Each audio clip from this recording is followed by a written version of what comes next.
Naruto allait faire son retour. Et il allait faire son retour face à Madara. Mais voir que, putain, le taijutsu, mais botte le cul de Madara à tel point que celui-ci puisse lâcher, qu'il a jamais eu autant d'excitation que depuis son combat contre Hashirama, alors que maintenant, là, il combat un mec tout seul, alors que même les 5 Kage, même Hashirama quand il était de nouveau là, et même contre Naruto, Kyuubi, machin truc, il y avait rien. Et là, contre Guy, putain, mais c'est un truc de fou. Et d'ailleurs, je pense que c'est vraiment très symbolique qu'on a un mec qui avait au départ, soi-disant, aucun talent, et arrive à tenir tête au dieu des dieux, quoi. Enfin, dieu des dieux ninja, quoi. Bref.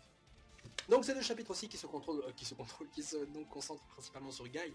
Donc un qui nous parle de son enfance, son flashback, qui m'avait d'ailleurs fait poser beaucoup de questions vis-à-vis surtout de Lee. Parce qu'on sait que Guy a été pour Lee un maître, voilà, son guide spirituel limite. Mais je me suis dit, est-ce qu'il ne le considère pas aussi un peu comme un père? Parce que vis-à-vis du flashback de Guy se comporte vis-à-vis de Lee de la même manière que son père s'est comporté vis-à-vis de lui.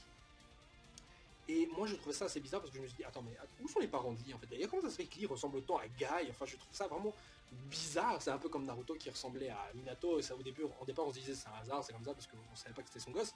Et après, on découvre que c'est son enfant, on se dit, bon bah ok, là c'est logique.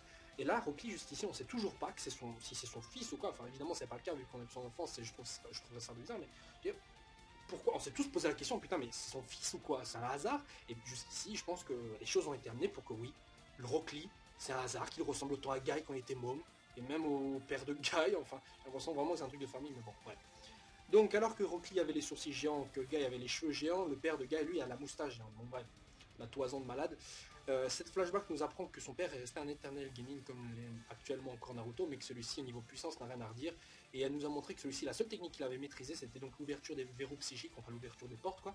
D'ailleurs, on avait vu vite fait que celui-ci avait retenu les anciens épéistes de Kiri. D'ailleurs, on peut voir parmi ces épéistes-là Raiga, qui avait fait une apparition dans des hors-séries, si je me rappelle bien, des hors-séries de la première génération Naruto, celui-ci donc était un épéiste qui portait un enfant dans son dos comme ça, et combattait avec deux armes, il maîtrisait le Raiton, enfin j'ai pas trouvé. C'est un hors-série vraiment de la première génération, on l'avait vu qu'une fois, il est jamais apparu dans le manga, mais donc là il a apparu, vous pouvez le voir s'il était sur la droite, si je me rappelle pas, vous pouvez voir, il s'appelle Raiga, oui je me souviens, c'est vraiment ça, et on pouvait voir sa tête, c'est obligé lui, donc l'auteur a certainement dû réutiliser ça pour rester un peu cohérent vis-à-vis de l'anime aussi. Voilà. C'est une ancienne génération, la génération de l'époque, elle est différente évidemment de celle qui a été ramenée à la vie via l'Edo Tensei. Et là, je me suis posé une question. Est-ce que le père de Guy a vraiment en fait liquidé en fait les anciens épéistes? Enfin, il devait les retenir, mais bon, on n'a pas eu de suite à ça, donc je suppose qu'il est mort là, suite à l'ouverture des 8 portes. Mais bon, c'est vrai qu'il a dû les éradiquer au vu de ce que fait actuellement les 8 portes vis-à-vis de Madara. Je vois mal quelqu'un d'autre survivre à ça, quoi. Je veux dire, ce que Kakashi dit durant ces chapitres, c'est que l'ouverture de la dernière porte en fait permet d'acquérir, d'être 100 fois plus puissant, de surpasser les 5 Kage. Bon, évidemment, on meurt à la fin de l'ouverture, donc je sais pas combien de temps ça va durer, mais waouh quoi. On apprend aussi que Rock Lee, par exemple, ne peut ouvrir que jusqu'à la 6ème porte, ce qui est assez bizarre, il peut ouvrir qu'une porte en plus. Je veux dire, en 3 ans, c'est ça, en 3 ans d'entraînement, il n'a pu ouvrir qu'une porte en plus. Non, enfin je trouve ça con. Enfin bon, il connaît toutes les techniques, mais bon, ça veut dire qu'il est capable de faire le paon matinal, le Hasakujaku. Voilà, mais je trouve ça un peu bizarre. Bref, bon, je m'attendais à ce que Rock Lee, qui est un mec de l'effort, quoi, arrive à maîtriser, enfin s'il arrivait à maîtriser 5 portes quand il est jusqu'à son adolescence, en quelques années, il aurait pu vite fait ouvrir les autres portes, quoi. Enfin, je pense pas qu'il est aussi nul que ça, lui. Enfin, je m'attendais à plus que lui, c'est dommage. Je m'attendais à ce que lui aussi puisse, par exemple, ouvrir la 8ème porte, et que voilà. Bon, c'est vrai qu'il a fallu 20 ans, environ 20 ans pour maîtriser ça, mais bon, on sait que Rock Lee est vraiment un génie, et que, étant gamin, il a réussi à maîtriser cette technique, alors que le père de Guy, lui, il a fallu des années, et Guy, je sais pas combien de temps il lui a fallu, mais en tout cas, il les a maîtrisés. Donc, le flashback de Guy qui, en fait, montre comment son père lui a inculqué toutes ses valeurs concernant la jeunesse, enfin, la fougue de la jeunesse, tout ça. Enfin, bon, je vais pas revenir là-dessus, mais en gros, c'est en risquant sa vie que c'est là que tu t'illumines. Enfin, voilà, c'est un peu normal parce que tout cela, c'est pour protéger le futur, les petites pousses, comme le disait Sandaime lors de sa mort face à Orochimaru. Enfin, soit il protège un peu les nouvelles, les petites faibles, blablabla de Konoha, dont Lee, par exemple. Enfin, soit. Et je trouvais le flashback assez touchant vis-à-vis de son père qui en fait lui a inculqué vraiment cette notion d'effort, des trucs comme ça qui a été ensuite relégué à Lee. C'est pour ça que franchement je me demande qui sont les parents de Rock Lee, est-ce qu'ils sont morts? Enfin, on n'en a jamais entendu parler d'eux, je pense qu'on a entendu parler des parents de beaucoup, quasiment tous les Genin, sauf Tenten je crois. Non en fait je crois que oui. En fait il n'y a que Rock Lee et Tenten, je crois c'est les seuls Genin de l'époque, en fait de la génération, les seuls héros quoi. On n'a jamais entendu parler des parents. Les parents, que dalle quoi. Même ceux de Sakura, on les a vus dans le dernier film. Mais Tenten et Lee, que dalle. Neji, ok. Non, non, franchement, c'est les seuls. Et je viens de me rendre compte maintenant, c'est assez étrange d'ailleurs, enfin bon, je sais pas. On connaît rien du tout niveau parents, parce qu'on s'est demandé mais d'où ils viennent, enfin voilà. Donc c'est pour ça que ça laissait l'impression comme quoi Guy en fait était le père de Lee. Enfin c'est ce que je pensais indirectement parlant au début du manga, mais bon voilà, maintenant visiblement je confirme que c'est effectivement faux. Ou alors on aura une révélation par la suite. Lee en fait, je suis ton père. Non, non, non quoi, non. Bref. Euh, Concernant ce combat qui franchement est génial, et j'ai hâte de le voir en animé, mais il est génial quoi, ce Lee, donc pardon, Guy qui utilise l'éléphant de la nuit, enfin je sais pas, l'éléphant de la soirée, là je sais pas comment ça va se traduire en français, ou l'éléphant nocturne, enfin soit. Et celui-ci donc en ouvrant la dernière porte utilise donc une sorte de vapeur rouge, alors qu'avec la septième porte je crois que c'était bleu vis-à-vis donc de sa sueur qui émane une couleur enfin une couleur vraiment visible, et là c'est la même chose mais rouge. Donc celui-ci s'axe sur 5 attaques consécutives, je crois, qui utilisent des pressions de l'air, hein, c'est donc du taijutsu, hein, c'est pas des vagues de chakra, donc c'est des pressions de l'air qui peuvent pas être absorbées, hein, donc ça veut dire qu'en gros, Madara il peut rien faire techniquement pour se protéger contre ça, à part utiliser sa sphère composée donc, du Oni Odon, machin truc là, qui réduit le ninjutsu à néant, mais bon là c'est pas du ninjutsu, c'est donc du taijutsu. Et franchement, j'adore. Franchement, j'adore. Je sais pas pourquoi je suis aussi satisfait de voir le taijutsu botter le cul donc de Madara qui jusqu'ici a fait un peu le malin, mais je l'avais prédit. En fait, je suis content parce que je l'avais prédit que ça allait faire un retour un retour de malade. Mais j'aurais préféré que ce soit Rock Lee, mais bon, c'est vrai que ça va être un peu abusé que ce soit Rock Lee. Mon gars, et voilà, c'est la panthère de Jade de Konoha, c'est un peu l'expert en taijutsu le plus puissant du monde, certainement pour moi. Mais donc voilà. Madara, donc, voilà, il est plus immortel, donc il reçoit des coups, il perd du sang, il est blessé et tout. Et donc, franchement, je suis vraiment impressionné par Guy. Et personnellement, limite, je le verrais bien battre Madara. Mais Madara, visiblement, n'a pas encore dit son dernier mot et encore beaucoup de choses à exploiter et beaucoup de techniques encore. Et je me suis dit pour l'instant, pourquoi est-ce que Madara utilise-t-il pas déjà en fait le Mugen Tsuyokomi? Qu'est-ce que c'est que cette merde? Ou alors on va avoir un retournement de situation de malade. En fait, on va voir que le Mugen Tsuyokomi il est activé depuis des lustres et tout le monde va se réveiller d'un coup. Ou une, je sais pas, ou une connerie dans le genre. Franchement, ce sera incroyable. Vraiment, toute l'histoire a été un genjutsu et après on va voir Naruto qui se réveille en fait chez Jiraku. Non, on va pas exagérer. Bref.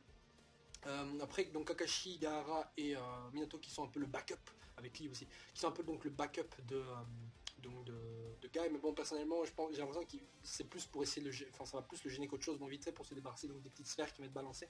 Bon, en fait, essayer d'enlever la protection de Madara, quoi. Tout ça, en gros, cette fight-là, malheureusement, je pense que c'est pour affaiblir effectivement Madara, mais je pense pas que Guy va vraiment le battre. Ce qui est possible, hein, c'est vrai qu'il a une puissance de malade, c'est un truc de fou, c'est même assez étonnant que le mec arrive limite un peu à rivaliser avec le mec qui s'est scellé le dieu des bijoux, enfin les bijoux, tous les bijoux en lui et tout. Voilà, enfin, bref. Bon, évidemment, le coup c'est la vie, mais le coup à cette technique c'est un peu de payer sa vie, mais quand même quoi. Ouais. Et à la fin du chapitre, qu'est-ce qu'on va? Naruto qui se réveille. Alors on sait pas ce qui arrive avec Toby, est-ce que celui-ci s'est réveillé mort, est-ce qu'il va encore vivre, est-ce qu'il sera encore en vie, je sais pas. Mais bon, on sait qu'il est encore en vie tant qu'il aura la partie Zetsunor sur lui. Donc ça veut dire que si on veut garder. Et je sais pas pourquoi, mais moi j'ai l'impression, je vous le dis. J'ai l'impression que Toby, il va rester. Enfin, que Obito, il va rester en vie. Je crois qu'il va rester en vie. Et ce serait même plus intéressant qu'il reste en vie. Il faut un autre Uchiwa hein, encore en vie. Enfin bon, techniquement, c'est vrai que. Fin de l'histoire, ce serait que. En fin de compte, Uchiwa et Senju s'entendent. Et quoi de mieux pour repeupler la terre de Uchiwa bah, que de laisser au moins deux Uchiwa en vie, parce qu'on ne veut pas être tous des consanguins quand même. Ah non, soit, mais je sais pas pourquoi je sens que Obito il va va encore rester en vie. Parce que si Madara voulait franchement éliminer Obito, il l'aurait déjà fait depuis un moment bon, pour ressusciter Naruto, mais quelqu'un d'autre aurait pu le faire, même Minato aurait été capable de le faire. Et là, franchement, pour l'instant, Minato pour moi c'est une sous-merde. Avant, il avait une aura de super Hokage, donc quand il est revenu encore pire, quand avec le Kyuubi en lui, le Senjutsu vivait qu'il maîtrise soi-disant. Mais là, je trouvais que Minato a perdu un peu de son aura de Hokage. Enfin, c'est parce qu'aussi on s'attendait à ce que voilà, c'est le génie, enfin c'est un génie vis-à-vis des autres parce qu'il n'a pas de pouvoir particulier. Et c'est pour ça qu'il s'est hissé au niveau des Hokage qui à la base maîtrisait des trucs de malade, des techniques de fou, alors que lui avec quelques petites techniques il s'est hissé à un niveau de malade, un niveau de fou avec son Rasengan. On a vu toutes les couleurs du monde possible là, mais bon là quand même voilà. Rasengan et sa technique du Hiraishin maintenant qu'a hérité soi-disant Naruto avec sa vitesse et qu'il a avec en utilisant son mode Biju. Donc, qu'est-ce qui va se passer par la suite? Eh ben, c'est très simple. Donc Naruto il a récupéré Kyuubi, enfin l'autre moitié de Kyuubi. Donc je sais pas si c'est la même chose, est-ce qu'ils doivent refaire un entraînement. Enfin bon, il a maîtrisé le chakra de l'autre Kyuubi, donc est-ce que ce chakra-ci il va aussi le maîtriser? J'en sais rien, ce qui est possible aussi. Donc est-ce qu'il va utiliser le mode Biju? Est-ce que ce sera la même chose? Peut-être pas, peut-être j'en sais rien du tout. Euh, il faut pas oublier aussi que Tobi avait pris le chakra de Ichibi et de Hachibi, il a refilé aussi à Naruto vite fait, une partie du chakra, pas le Biju, hein, une partie du chakra. Donc ça veut dire qu'en gros, le chakra que Naruto n'avait pas réussi à connecter quand il essayait d'enlever le Jubi de Obito, et ben là il peut. C'est-à-dire qu'il a reçu le chakra de tous les Biju, et maintenant en plus de Ichibi de Hachibi, ce qui en fait donc l'héritier du Rikudo de manière officielle, enfin officieux, le vrai quoi. Le vrai. C'est-à-dire que peut-être que Madara a tous les bijoux en lui, mais Naruto il a vraiment toute la confiance, le chakra, enfin, donc ça en fait le véritable héritier du Rikudo, et je sens qu'on va avoir son apparition, je le sens encore, je le dis maintenant, et ne l'oubliez pas, son apparition, ça va pas tarder. Putain, mon doigt est vraiment... Enfin bon, soit, son apparition va pas tarder, et à ce moment-là vous allez dire, ouah, il a des frissons. Mais vous le sentez aussi en même temps qu'il va apparaître, c'est obligé, je veux dire, on est obligé de voir sa tête, ça va pas être comme dans le manga Belzébuth, bon, on l'a jamais vu par exemple le visage d'ailleurs du Seigneur des Démons. Enfin bon, c'est un manga, je fais un petit aparté, mais Belzébuth qui est un super manga qui est terminé, je vous recommande vraiment, il est super cool sur des petits moments comme ça. L'animé le suit un peu à moitié, il est aussi cool à regarder, bref, voilà. C'est un peu de pub. Donc pour revenir à Naruto, comme je disais, Naruto qui va revenir, et quant à Sasuke qui a terminé donc certainement de se régénérer grâce à Kabuto, tout le monde va se réunir finalement contre Madara, ou alors on finira avec avec Yamato qui est contrôlé par le Zetsu Spiral là, qui possède la vocation géante là. Donc je pense qu'ils vont se débarrasser d'eux, et vite fait après il y a Madara qui va prendre cher avec Naruto, Sasuke qui sont revenus d'entre les morts, et qui voilà quoi, qui vont faire un petit discours comme quoi Madara, ton interprétation du chakra qui divise en chaque personne, que la division, machin truc, que tout le monde c'est la guerre, eh bien tu t'es trompé, parce que regarde, tous les pays ici, toute cette alliance, ce sont des gens, des ninjas appartiennent à des nations différentes et se sont réunis autour d'un ennemi commun. Prends en garde Madara, les Shinju et les Uchiwa maintenant sont de retour et unissent leurs forces vis-à-vis de toi. Un truc dans le genre. Et après Madara va faire, oh mon dieu, j'ai eu tort, mais je ne regrette pas ce que j'ai fait, voilà. Sur ce, je vous souhaite une agréable soirée les gens, et on se retrouve la semaine prochaine pour le prochain chapitre de Naruto. Salut.